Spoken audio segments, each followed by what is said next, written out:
Hello, loves! Samahan niyo ako today for my pamper day after a long, hard week at work. Hi, ako po si Trisha, isang junior associate lawyer dito sa Pilipinas. So, ayan na nga, driving na ako papunta sa favorite nail salon ko na malapit lang naman sa apartment.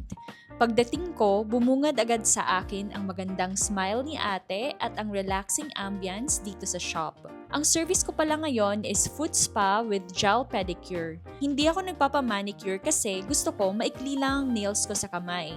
Mahirap kasi mag-type pag mahaba ang kuko. So, ayun na nga, binabad na yung paa ko sa warm water with soap ata to. Tapos, maya-maya pa, screenab na ni ate yung sole ng paa ko. Napaka-relaxing talaga tong service na to kaya ito talaga pinapagawa ko every time. As much as possible, nagpapa-foot spa ako at least once a month. Buti nga ngayon nakahanap ako ng time. It's a beautiful Saturday pala and sakto wala akong work kaya nakapaghanap ako ng time.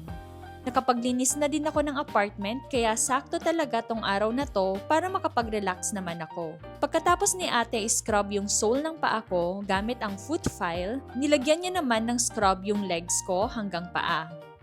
Then, after naman, binanlawan niya na yung paa ko, then nilagyan ng lotion at minasahe na din niya. Kaya super relaxing talaga. Tapos, pumili na rin ako ng kulay para sa gel polish ko. Since pinkish yung lumang kulay ko, gusto ko naman mag-blue or opposite color naman. Tapos, ayun na nga, tinanggal na ni ate yung gel polish ko. Nilagyan niya naman ng foil yung mga mahirap tanggalin para mababad sa acetone. Finally, natanggal na yung lumang gel polish, kaya ready na yung nails ko for the new one. Wala pala yung kulay ng gel polish na gusto ko kaya pumili ako ng iba na lang.